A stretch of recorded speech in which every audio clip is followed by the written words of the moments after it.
Hello, and a very warm welcome to the Understanding Users podcast, brought to you by Researchable UX. It's great to have you with me. I'm your host, Mike Green. I'm a freelance user research lead and digital consultant based in the UK. Over the coming weeks, I'm going to be chatting to various digital experts who I've had the pleasure of working with in recent years. They're from various disciplines, including user research, UX design, development, and product management. And they'll even be a digital business owner or two. I'll be talking to them about how they came to be in their current roles, what they've learned along the way, and what advice they may have for others getting into the field. These are intended to be relaxed, informal chats with professionals who are keen to share their experiences, so sit back and enjoy.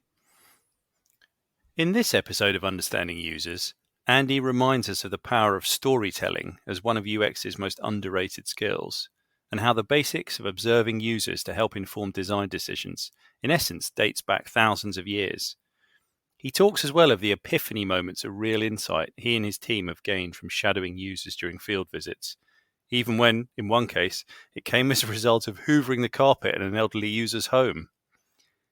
He also plays my 3-card challenge to share his favourite UX tool, favourite technique, and a trend he sees in the future. Thanks for listening. I hope you enjoy the episode. So my guest this time is Andy Curry, and Andy's UX director at Lion+Mason. And we'll hear a little bit more about Lion+Mason and who they are and what they do in a minute. We've never actually worked directly together, have we, Andy? But our paths have crossed a number of times. Yes, absolutely. We've peripherally worked on associated things, I think. We have. But it's always been a pleasure to kind of chat to you. So thank you so much for joining me today, and looking forward to hearing kind of your wisdom and your insights. Oh dear. I hope I don't disappoint. Tell me a little bit first about your role and the organisation you work for. Well, I'm the UX director of Lion+Mason, and we are a product design and research consultancy, which is kind of we're not your traditional digital agency for a number of reasons. One, we don't build things.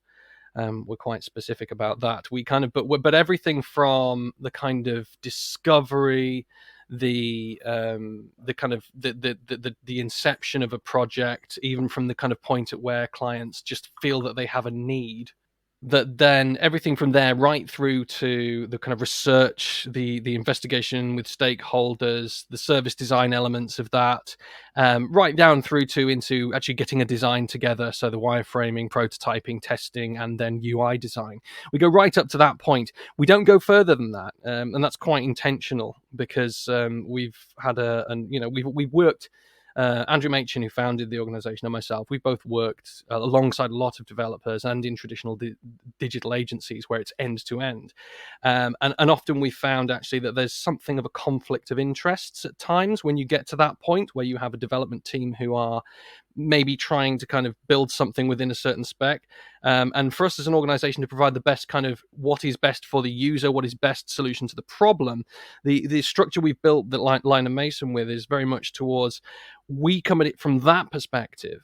If we had a stable of, say, mobile app developers, then it might well be that for the best will in the world, we might end up saying, well, the best solution is a mobile app because we've got a bunch of these guys in the cupboard back here and we need to give them work. That's an exaggeration of how end-to-end digital full service digital agencies work, but there is an element of us wanting to make sure we are completely impartial in that sense. We work very, very well with developers, and we've worked with and worked in situations where we're working in kind of agile processes as well as just the kind of slightly more waterfall where we hand over to developers. But we make sure that developers are, and whoever those developers are, be they the client's in-house development team or a third party that the clients introduced, we make sure that they're involved in our process because it's hugely valuable as far as we're concerned. Throughout that discovery, ideation, research, and then into the actual design of a solution, to have that technical voice in the room at all times as well, and collaborate very closely with development teams, but actually as well as every other team. So that includes marketing, finance, and everyone else. But we need that feed in to that whole process. But we ourselves keep ourselves slightly kind of contained away from that, so we can really clearly focus on delivering what is truly going to be the best solution for the problem. And then take those technical considerations into that And many of our projects aren't just end to end, like I've just described in terms of that kind of ideation of design and discovery and research process, but sometimes we'll just jump in for a part of that as well. And it all depends on what the client's need really is. And you've got quite an interesting backstory, haven't you? I'm just interested for you to kind of share with everyone, like the road, if you like, to your current role. Oh dear, yeah. Well, I mean, I trained as an actor originally. Well, the theatre studies and acting is what I did at university, and that's what I wanted to do. And for a certain amount of time, that's what I did. However, I was thinking about this the other day. I think I've had kind of two careers, kind of going concurrently. One was more successful than the other, and as a result, here we are.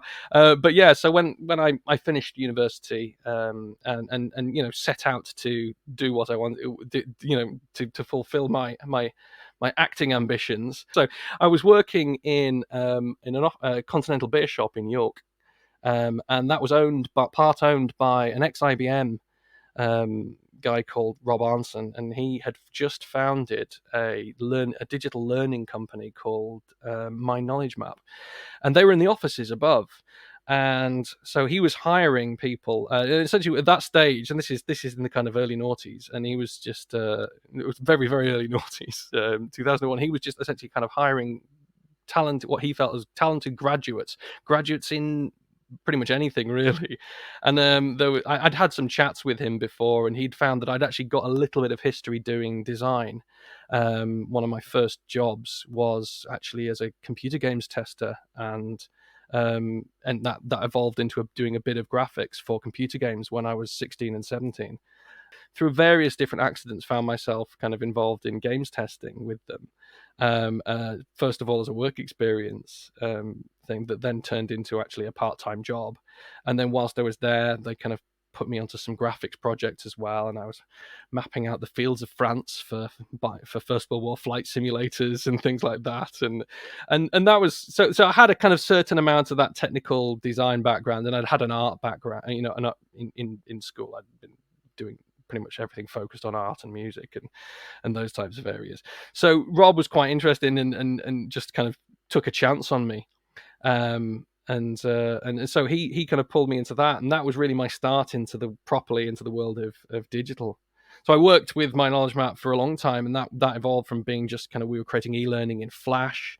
But that company evolved really, really quickly into a point where we were actually producing some quite advanced for its time projects. I mean, this included things like working with NHS and T-Mobile in developing systems that actually allowed remote learning being entered for occupational therapists, for example, in hospitals, going to actually kind of enter what they were learning into PDAs, which then had to be connected to something and uploaded to a central system. So again, this is pre mobile phones and everything, but still kind of remote and mobile style engagement with people. We actually went out into the field and started kind of researching with people, and that was my kind of first experience of actually going out and speaking to end users. But it gave me that first kind of experience of where we started to say, actually, that makes perfect sense. I didn't even know UX or user research was even a thing at that point. I mean, I was just, I was doing what we were mostly working in it, Flash and fireworks and kind of early style websites and things. So, but that really triggered something with me. It's like, this is the most logical thing we should be doing. And I think something that also came of that particular incident was that we went out. I sat with a social worker. This is a tool that was designed to help teach IT skills to what were termed by the client as disadvantaged children, or disaffected children. And so we said, right, well, we need to go and speak to some of these disaffected children before designing something crazy that they just won't need. So we'll go out and we'll take the concept that the client had, and we'll run it past them, and we'll discuss their needs and their environments and things. So I myself and a social worker went out, and we traveled to some truly deprived areas in the north of England. And we sat with these children, and it was astonishing, the difference in what the client felt the user was and that their needs were, and the reality of what was there.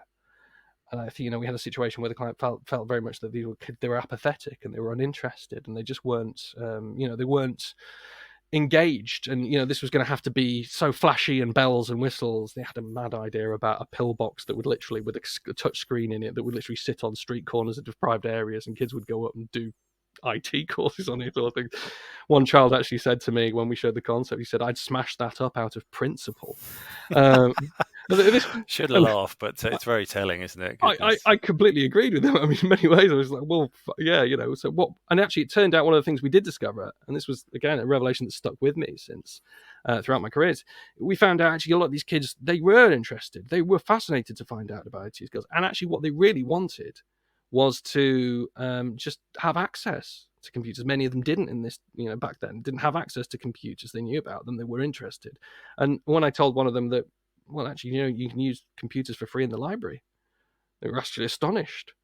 It occurred to me that actually, maybe rather than spending thousands and thousands and thousands of pounds on some high-tech solution, we need a poster campaign to say, there are computers in libraries, you can go and use them, off you pop. And then maybe base it from there. And that was a fascinating, that start into the into that kind of view of that world. And from there, I went on and worked in more traditional digital agencies. And again, I was working in front-end development and design, web design. But again, always, this was back in the days when it was these agencies were often very old school in their approach to design. It was like, well, we'll do 3 versions of the website, and then we'll show the client, and they'll choose which one they want. Yeah, I've been in a situation like that. Depressing, isn't it? It's depressing that occasionally someone still suggests that as an approach. And I was like, we must have come on from there, and we have. I mean, by and large, almost everybody has. But I was kind of very much pushing that we wireframe things first, and I was, tried to kind of encourage and wanting to kind of say we need to speak to people, we need to find out details, we need to, not just have everything channeled through an account manager in Chinese whispers of this is what the client says they want, and this is what the account manager reckons they need, and then the client never meets the actual designers, and it all none of that really sat nicely with me. And it was very hard to encourage kind of that should happen. And again, this is before I really understood that UX was even a thing. I think that's quite common, because I had that as well. It's kind of like, it's only when I discovered what UX was, it's kind of like, that's what people have been talking about all this time. But and once you've worked in this world of a kind of user-centered approach to things, it's so obvious that it's the right way to do things, and it leads to good outcomes that are positive for the user, but also for the business. That it seems like, why is everything not done like this? Obviously, it's astonishingly obvious to do. I mean, why wouldn't you do that? And actually, it seemed, I don't know where that disappeared. And the fact is, I mean, I've done conference talks about this. The history of this, it's not new.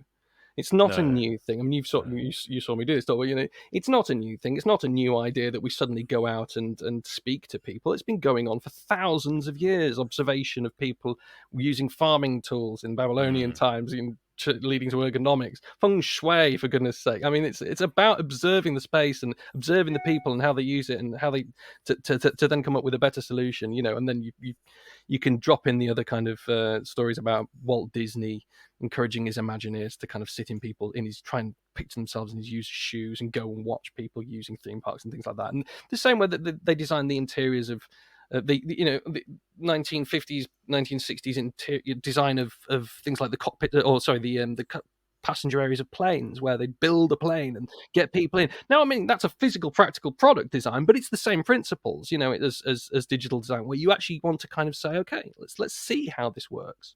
And it was when it was at Lion+Mason when we got a project came through for a large pharmaceutical company, one of the big international pharmaceutical companies, and it was about a platform through which they sold all their pharmacy product, over-the-counter pharmacy products, to pretty much every pharmacist in Europe. And I was like, well, this is an opportunity. We can't just go and design a new ordering platform for them based on the client's desire to just make I think one of the phrases that was thrown around was, Amazon, but for pharmacy ordering. And it was like, we should probably go and speak to these pharmacists first. We should probably go and speak to these people first.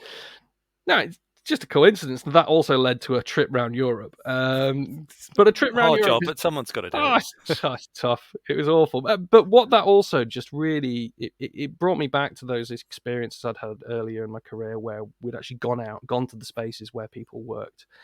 There's absolutely nothing better than that, as far as I'm concerned, in No. terms of just gathering that ability to go and sit and observe and then talk to people, but just see how they literally work in the environment in which they work. It's just so valuable. So much comes from that, and we learn so much. And whilst it sounds glamorous going around Europe, I went to some of the most beautiful cities in Europe, and I sat in pharmacies for hours and hours and hours, and they're not glamorous places. But we saw different levels of pharmacy. We saw the high big ones. We saw the tiny little cupboards where they literally, it literally is a cupboard in a side of a street that you see sometimes in some areas of some European cities.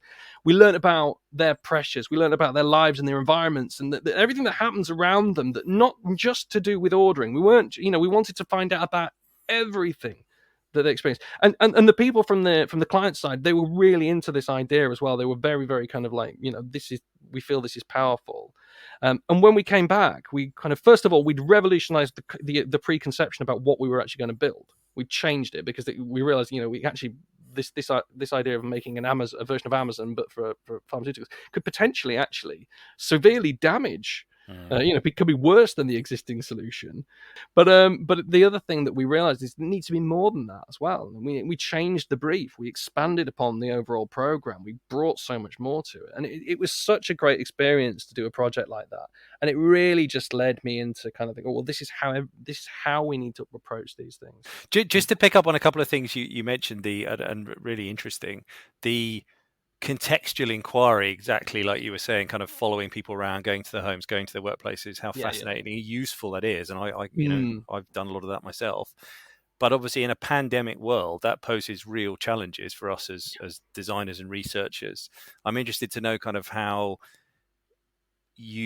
your response to that is and how you've pivoted to kind of deal with that. Because I certainly know from my own experience, whilst there's obviously, we've been able to run Zoom calls and remote research, we've had to do that for the last couple of years. I'm convinced there's a certain amount that's lost in terms of not being with someone in their world. And you miss out on the nuances of their needs and their life and kind of how they go around. I think, I think in terms of interviews and testing, I'm not 100% convinced that we've lost too much when it comes to turning a lot of that into remote. I mean, pre the lockdowns and pre-COVID, we were running a lot of stuff remotely anyway, because we'd done some projects for example, Sheffield Hallam University. We ran a project for them to understand about how foreign students engage with them in various different touch points, and for that we spoke to a lot of foreign students. Now, I wasn't about to get on a plane to China or Africa or any other areas, but sadly not part of the budget, despite my protest. I know they just don't listen sometimes. But no, it's absolutely fair enough. You have, remote is incredibly useful and valuable in terms of connecting with people who are literally on the other side of the world. And if you just wanted to speak to them for an hour or two, yes, it makes far more pragmatic sense to jump on Zoom or something similar. And that can work really well, provided you think about how you structure that and what you're trying to get out of it.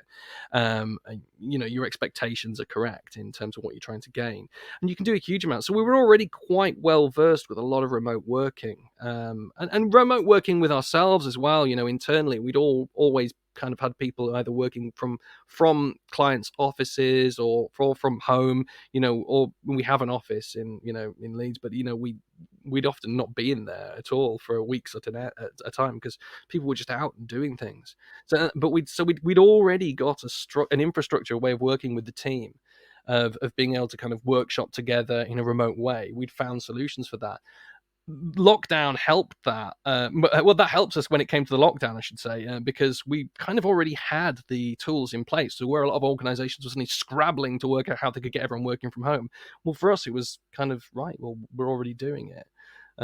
So the thing that you're absolutely right that we missed was this kind of field visit, this field study kind of approach. I know there's lots of different names for it, but whichever, I just call it field.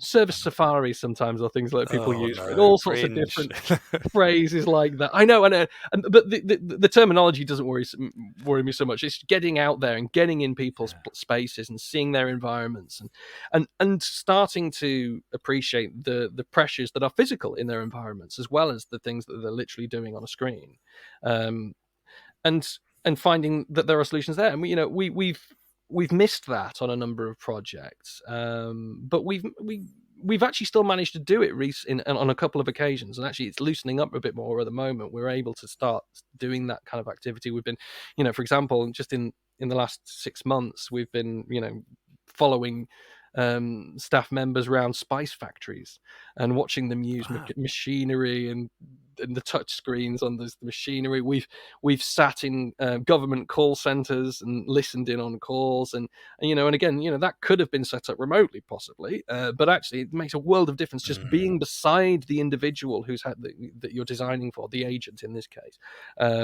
So we've managed to kind of keep that going, so it's kind of fired back up again. So we didn't really miss too much. I missed doing it. I missed actually the I think for the biggest thing for me in lockdown I missed was workshops. I actually love workshops, and I love being on my feet and running around and slapping post-it notes around. And I realized just the other day I've got no post-it notes in my house. How can I call myself a user experience professional and I don't even own a post-it note at the moment? Well, they're all in Miro, aren't they? Millions and millions of them are. That's where we've all gone, but it's not quite the same. It's not quite, is it? No. Hopefully it'll come back one day, but I'm sure. And you know what? I think we actually have some in-person things already scheduled in for this year. So I mean, we're getting back to it, but we've got the tools to do it remotely. And I think one of the things that's nice now is that a lot of organizations, when we say, actually, this is probably better off just doing this remotely, and we all jump into Miro. Because for logistical reasons, it's impossible to try and schedule everybody and otherwise. And actually, that makes things an awful lot easier and quicker, and you can be a lot more responsive as a result of this. But you're right, you don't get that same connection with somebody in an interview unless you're sat with them. But you can do enough, and you can do it well. I mean, yes. I'm sure you heard things. So for me, it's not like we've lost an actually critical part of our toolkit. But no, I would agree. I guess it's just. I mean, also selfishly, it's one of the things I enjoy most about doing this is actually going out into people's worlds, and whether it be their professional or personal world, and just being nosy and kind of how do other people live and what do they do and kind of what's their behavior, how does digital fit in with all of that. But, I love the learning part. I think one of the parts of the job I love most is I love finding out about different people's lives. I mean, just finding out about I did a project not long ago where I ended up having to. It was for a government project with six different government departments, and it was for a new ERP system that was going to be across these government departments. I traveled the country visiting government departments across the insolvency service, which is exciting, and but also more excitingly the space agency, and actually even more excitingly the UK Research Institute, their site in Oxford, where they have the kind of UK equivalent of the Large Hadron Collider, and but speaking to and then up to Aberdeen to go and speak to people who work in offshore oil refineries. Didn't manage to get to the Antarctic research station to speak to the users there, unfortunately. But I was pushing. But it's just going to those places and traveling to these places. I mean, traveling's fun. I love traveling, but traveling's fun. But going to these places and meeting people whose lives are diametrically different from your own, and again, I think one, that's fascinating, but two, it also reminds you that actually, your experience is absolutely not the experience of. You are not the user. You are not the user. Yeah, exactly. It's that whole thing, but it just keeps reminding you when you sit in the room with people and hear about their issues and problems and the things that they love and things that they don't love. It just nails it down, because I think it's so easy to fall back into the trap, even with what we do. I think I still find myself going, yeah, but obviously it should just do that, and then you've got to stop yourself and say, no, you can't think like that ever. Tell me a typical day in your role in Lion+Mason. Kind of, what does it look like, if there is such a thing? Well, there is no typical day, which is the lovely thing about it. But sometimes I'll be working directly hands-on with projects. Increasingly now, I'm more kind of I've got to the stage where we've got some far more suited to getting their hands dirty people than I, and I'm kind of moving into that slightly more managerial role, but I still enjoy that too. But actually just kind of overseeing what the work that people are doing. But at any given time, we've got projects that are in discovery, so we've got people who are going out and interviewing stakeholders and going and interviewing users and starting to build pictures of as-is systems, and so or at the same time we'll also have projects that are in the kind of the later stages, so we'll actually have prototypes being tested, we'll have UI design to review, and so my day can be a variety of things, and it's often jumping from one thing to another. But yeah, it's and that's often, you have to have the gear change in your head when you move from looking at one project and then looking at another project. But I'm very lucky in the respect that we have such a talented team that actually they kind of run themselves. So in some cases, if I'm not literally hands on, which at the moment I am hands on in projects in one project at the moment where I'm actually kind of doing the do as well. But increasingly, it's more about just kind of watching these pull back and go cars just keep going, and just if they need a little nudge to the left or the right, just helping them with that or a little support. But yeah. Tell me, you've touched on this a little bit already. How do you think UX teams can have the greatest impact on products that they're working on and on organizations? Whether that be in-house UX teams, as you talked about, or whether that be agencies like yourselves who are kind of working with the client. Yeah, communication and just banging your own drum as often and as frequently as possible, and making sure that is what you're doing is no good if it's sat in a folder or a report. It's got to be socialized. I mean, and being able to demonstrate the benefits that what happened. If you can communicate the story of what you've done to the wider organization. That's where people will sit up and listen, because it's very, very easy, and it still happens that less so these days, but it certainly was a challenge right at the start of our UX careers, when they were we knew the names, when we knew the job title, but frequently a lot of clients will just be like, well, this is just all fuzzy nonsense, isn't it? This is all just wishy-washy, softy, qualitative, blah blah blah blah blah, and you have to persuade them. Nowadays, hopefully that's increasing, that's less of an issue, but it's always still going to be there, I think, and it'll definitely be there if you don't demonstrate the value. And I think that's one of the most important things that anybody working in UX can do, is they've got to be able to tell that story of, well, it was like this, then we did this and found this out, and as a result we did this. So you've got that nice, simple, cognitive, cogent story, and as a result of that, this was the benefit. And that benefit, if you can measure that benefit, and I'm not just talking strictly metrics, although everybody, actually just being able to demonstrate that there has been a tangible improvement and what that means to the business, being able to illustrate that clearly is going to be absolutely, that's essential for any team. And if you can't do that, then essentially you may go in, you may do a project, you may then leave, and then nobody really knows about it. But if you can truly demonstrate that value that you're bringing and the change that's happened because of your input, then you're going to get people's attention. Absolutely. And you used the word narrative earlier, and it's interesting that everyone I've talked to in this series, that's come through again and again. The kind of importance of telling the story, coming up with a cogent, concise narrative to kind of justify why you've done what you've done and how it led to change, exactly like you're describing. Yeah. Because otherwise, you say it, just stuff gets ignored, or it sits in people's inboxes or on fault, in Drive somewhere. Absolutely. Storytelling, one of the most underappreciated skills that someone in UX can have. So you've talked a little bit about the client base that you have as being both public sector and private sector. And I'm interested to know the difference in working with both types of clients in terms of kind of day-to-day work, kind of levels of buy-in, levels of UX maturity, kind of in your experience. Yeah. I think there's definitely a difference. The key things, I think, is government projects. It's not a challenge to try and persuade people that you need the resources you need. I think this is thanks to the kind of the GDS and the way that they've kind of their service standards have permeated throughout departments. And again, when we say a government project, one government department is very different in terms of how it approaches projects from another. Is also my experience. And we're working with the Department for Work and Pensions at the moment, and I found that the resources they're really kind of a positive approach to how you approach things like user research and the need for that as part of the project. But I think as well, when you're working with government departments as well, everything's quite structured. There's downsides to that, obviously, in that there's I think there's no secret to say a lot of governance involved, but actually it's quite easy to be frustrated by that governance. But I can understand why it's there.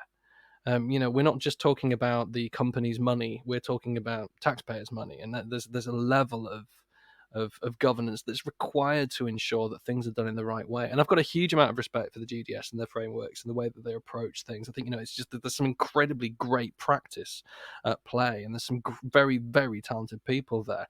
And I think there's often a kind of a perception that it can become a bit dogmatic. But actually, I think by understanding how to engage and why those certain frameworks are in place and why those gateways are there to those assessment gateways are there to try and ensure that projects are steered in the right way and are conducted in the correct way.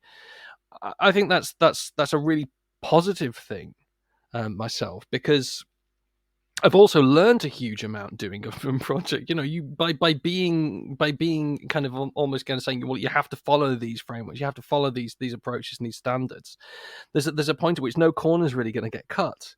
You can't start evading. And then I think in the same sense, it gives you that appreciation of actually, you know what, we need to consider accessibility in the same way as anything else. It needs to have that same priority. Whereas it's a lot easier in a private project to maybe go, budgets, we're just going to cut that. You're not going to get away with that on a government project. And I think that, but actually, I think that instills quite a lot of good practice in people, both the teams that we know. But I'm saying that from a personal perspective, but I'm also from the teams, the colleagues we've had also work on those projects. They've learned a huge amount. Plus, I think there's a huge amount of fantastic talent within government department projects, and I think whenever we work in those, we're not just going in and doing our job, and we are the people going in to solve the problem. We're joining a team. And actually, that team is made up of people from maybe other consultancies or agencies as well. I mean, obviously, freelancers such as yourself, which is where we kind of met, didn't meet, I suppose, working on that COVID DFE project. But it was my colleague Jack who was, just called me up told me about this researcher who's working with Mike. He said, "Oh, brilliant! You should speak to him." And there you go. See. Very kind. That's quite all right. No. Well, he was quite correct. But again, it proves my point. The people that you meet and collaborate with, both in terms of people in your own industry and discipline, but also other people. I mean, policy. There's people I've worked with who are change managers who are amazing, and I've learned so much from just being in the room with them. People who are kind of program directors who have been fantastic to work with, great fun, but also really kind of interesting, incredibly hardworking people. So there are some really, really amazing people within some of these projects. That said, of course, that's there too in private as well. And I like doing both. Really, I think there's a lot to be said for the change between the two. And I think in some cases we often think, if someone's been on a public sector project for a while, we should probably get them onto a private project just for a little bit of a breather, because actually they can be quite intense as well. Public sector projects as well. So I think that's a balance of both. No, I agree with you. I think that's very important. Yeah, that said, it can also be quite liberating to then be on a private project where you're not quite under such strict kind of observation and governance, and you can there's sometimes a sense of being able to get stuff done faster.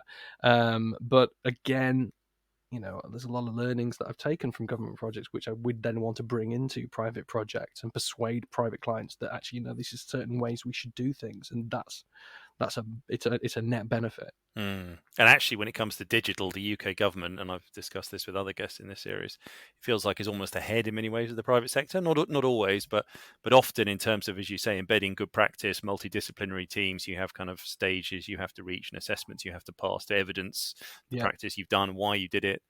And accessibility being a classic example, and assisted digital, because obviously anybody in Britain technically should be able to use a UK government service. Absolutely.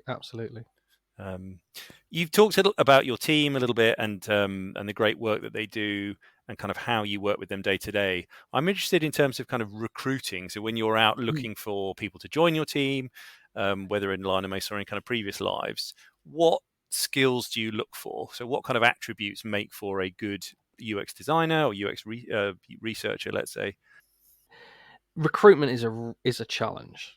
There's a lot of people out there with UX on their CV who have maybe stretched what I would determine UX to be, and it's obvious why, because it's a desirable role. It's seen far more favorably, and it's understood more by organizations, and even to the extent where organizations say, well, we need user experience designers, and actually they won't even really know what they mean when they say that. And ultimately job titles are fairly, it's just semantics when it comes down to it. But I have, we certainly have had situations, plenty of experience of putting out, we're looking for user experience designers, or we're looking for user experience consultants.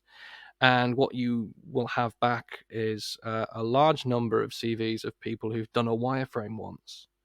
And that's about it. Number of people I've interviewed who've got the letters U and X on their CV, who've never spoken to a user in their lives. Ouch.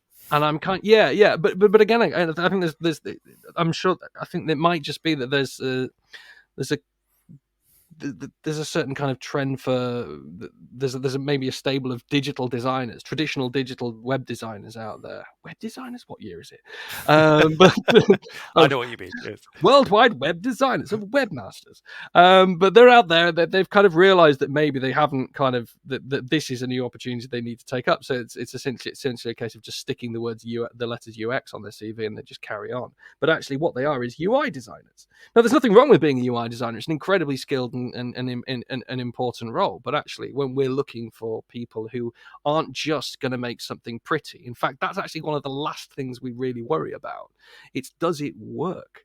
Does it work for users? Do you know who you're doing it for? Do you know the constraints that they're also under? Do you know the constraints that this particular product is going to be under from other parts? And actually, that's where we kind of start spreading into more service design elements. And it's another acronym I recently heard, didn't realize it existed, SDUX, the service design user experience, where it kind of twins both.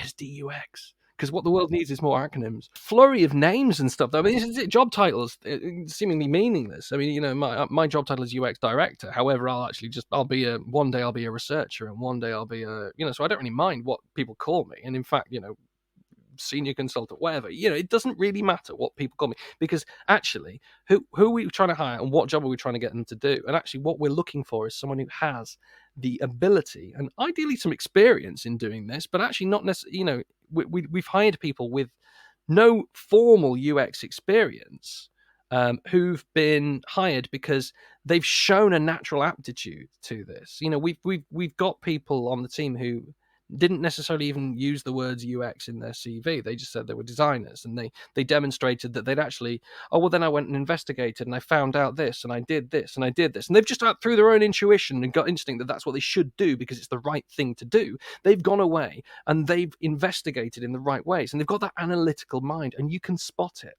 And you can spot it from the work that they've done in showing they're working. People who show their thinking and their working, and then I did this wrong.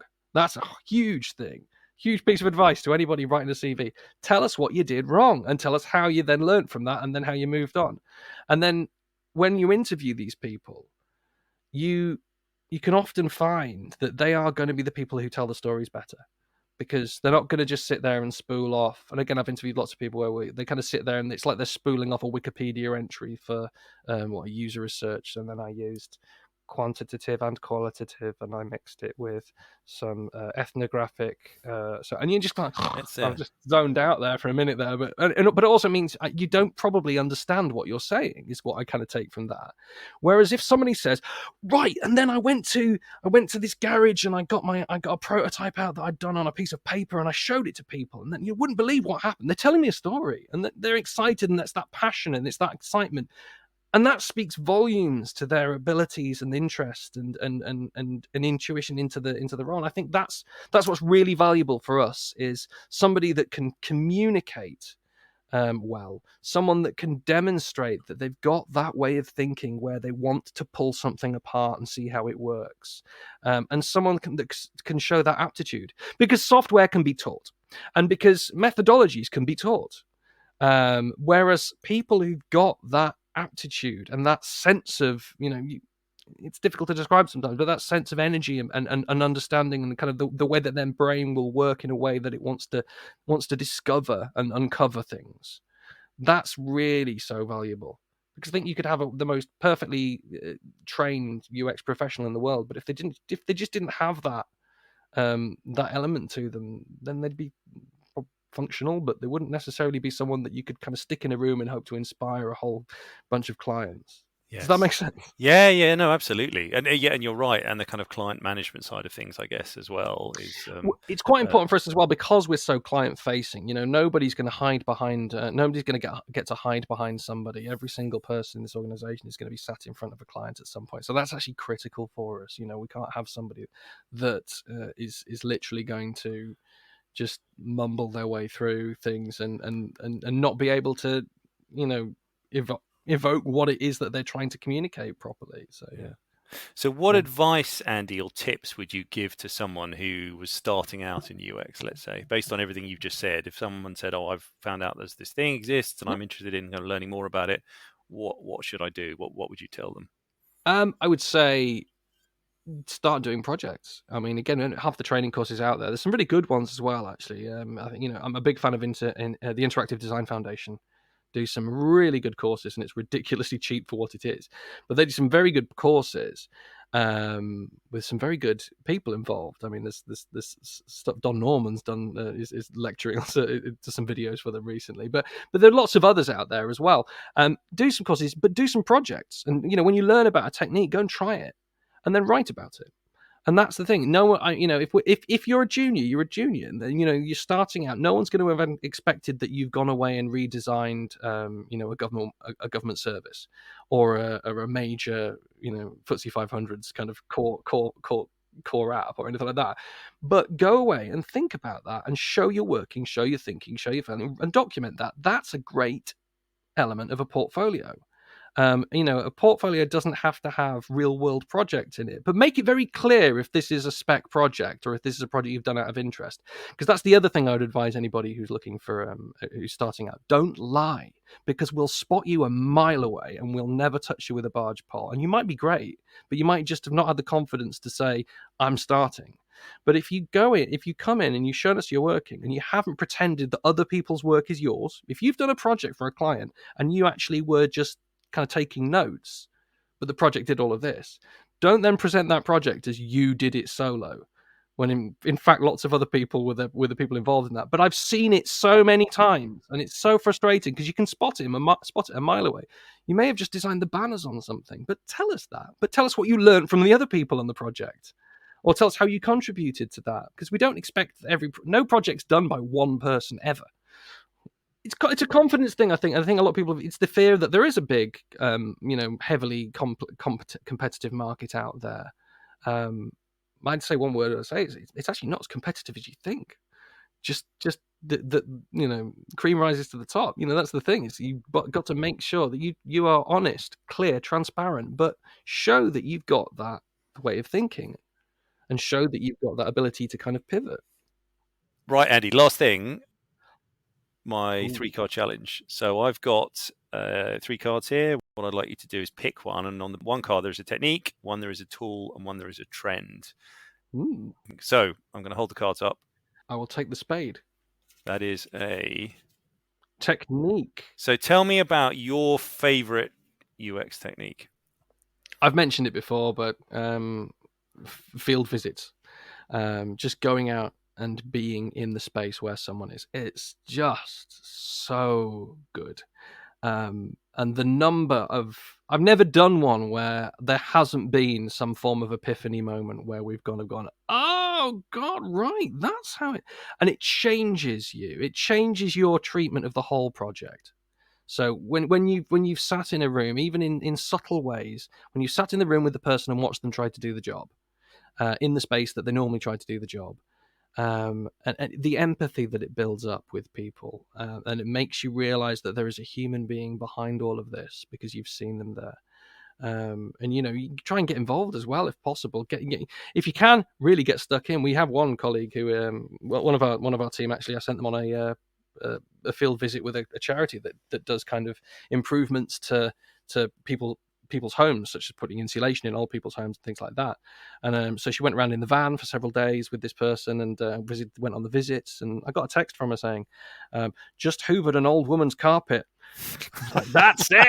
Yes, that's doing it. You are getting stuck in. But all joking aside, it's that type of thing. Get immersed. Yeah. And that's what that. So that for me is that's one of the most fun and useful things.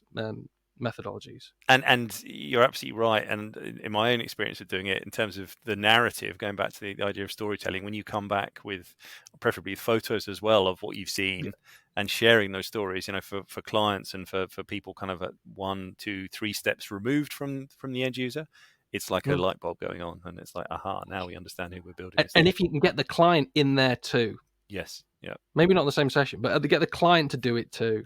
Maybe not hoovering the carpet, but yeah. Oh no, get them stuck in. That's it. Get them delivering packages. Get them serving people in your restaurant. It's valuable. Absolutely. Right. Last 2, diamond and heart. The heart, please. Okay, so the heart is tool. Tell me about your favorite UX tool. We're quite agnostic when it comes to tools, because a lot of the time we'll end up using the tools that the client's already using if they've got an incumbent system. So we've pretty much got every design package in the world and tool like that. But I have to say my personal favorite, and since I've although Miro's bucking up there at the moment, because I just love it, because of some of the projects we've worked on during lockdown that have just been so good because we've had a tool like Miro, and the other competitors don't seem to do it quite as well. I do enjoy it, but I love Azure RP, because I don't do much wireframing anymore now. We've got better people to do that now. But when I've been doing wireframing and things, if I'm using anything else, I wish I was doing it in Azure, because of the flexibility and the amount of just the tangible kind of interactivity you can really put into it. It's not, none of the rest of them are even close, really, in my experience, unless there's a package I'm not aware of. What, not even Figma or Sketch or any of those? No. Well, I mean, you try and start putting forms and form elements and things like that and stuff. Either I'm not using them properly, but it's just nothing like as simple. I think it's also as well because Azure you can get really complex to the point where it can become a problem. You can get very, very complex interactions and functionality inside a wireframe, and I would never really go further than a wireframe in Azure. Some people do, but when it comes to wireframing prototypes, it's so quick and it's so detailed to get something that really acts like it should. And again, it might just be my familiarity. Maybe I just need to work more with the other packages. But for me, I really do like it for that. To the point, though, where sometimes you can put so much detail into it, start passing values from one page to another and things like that, get really down into the dirty, and then you realize, I don't need to do that to start validating this, and this is now getting a little bit self-indulgent, so you have to be careful. But yeah, that's my favorite tool. Okay. And then the last one is trend. So tell me about a trend in user experience that you maybe you see coming, or is recent, something you're maybe something you dislike. But I'd like to think that a trend should be, and I hope a trend is that there's a further acceptance amongst organizations of the value of this. Yeah. And again, I'm not just saying that from a kind of business perspective, that it'd be great to get more clients understanding this from the word go, because actually that seems to be happening. There's a lot more acceptance from clients about the value of what we do, and the value of being user-centric in your approaches.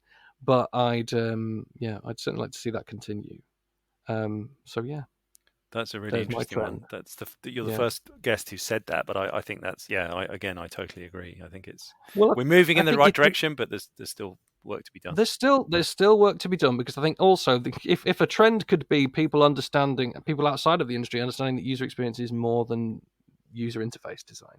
And actually it's everything that comes before that. So it's like, if this little inch here is user interface, everything before that is for me more user experience better. So it's like the iceberg, isn't it? That kind of interface is the bit you see, but there's an awful lot underneath it that's gone into getting to that point. Absolutely. Andy, it's been an absolute pleasure chatting to you as always. Thank you so much. Thank you for having me. Thanks for listening to the Understanding Users podcast. If you enjoyed what you heard, do please like or comment wherever you're listening, and feel free to share it more widely. Join me again next time and I'll be talking to Nick Grantham, Associate Director of Zebra People, who are a specialist digital and UX recruiter based in London.